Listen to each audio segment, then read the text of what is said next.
അപ്പൊ ഇന്ന് മുജീബാക്കാന്റെ വക നല്ല അടിപൊളി ഈദ് മുബാറക്ക് ബിരിയാണി. അതെ, അണ്ടിപ്പരിപ്പ്, പട്ടാണി, പിന്നെന്താ കൊറേ അല്ലേ? പട്ട ഇല, കറിവേപ്പില, നാട്ടിലെ പൂളടകായി, വേണ്ട അണ്ടിപ്പരിപ്പ്, മുന്തിരി എല്ലാം ഉണ്ട്. അല്ല, നമ്മള് ഇറച്ചി വാങ്ങിന്. ഇറച്ചി നമ്മള് 3 കിലോ വാങ്ങിക്കുന്നു. എവിടെയാണ്? അത് കഴുകി അടുപ്പത്ത് വെച്ച്. ഇന്ന് എത്ര മണിക്കാ? ഇപ്പൊ സമയം 9 മണി. 9-9:30 റെഡിയാവും. 9:30 മണിയാകുമ്പോ എത്ര ബിരിയാണി ആവും? ആവും. എത്ര ആളുകളുടെ ബിരിയാണിയാ? അത് 9 ആൾക്കുള്ള ബിരിയാണി.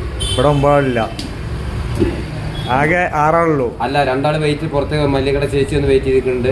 അതിന്റെ പുറത്ത് പറഞ്ഞ ബിരിയാണി ഉണ്ടെന്നുള്ളത് അരിവാകുമ്പോ ചോദിച്ചാൽ ഓരോ ഈദ് മുബാറക്ക് നമ്മള് മുസ്ലിങ്ങളാകുമ്പോ ബിരിയാണി എന്തായിരിക്കും?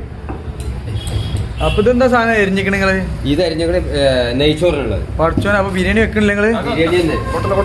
ബിരിയാണിയാണ്, നെയ്ച്ചോറാണ്. ഇതിപ്പോ എന്താ നമ്മളിന്ന് ബിരിയാണി നെയ്ച്ചോറും പഠിച്ചമ്പുരാണ്. ഇത് എന്തൊക്കെയാണ്? നെയ്ച്ചോറും ബിരിയാണി എല്ലാം ഉണ്ട്. നെയ്ച്ചോറുണ്ട്, ബിരിയാണി ഉണ്ട്. 9:30 മണിന്നുണ്ടെങ്കിൽ 2 ആയി. അടിപൊളിയായിട്ട് ഭക്ഷണം കഴിക്കാം. എന്റെ മോനെ, ഇത് എന്താവും എന്തോ.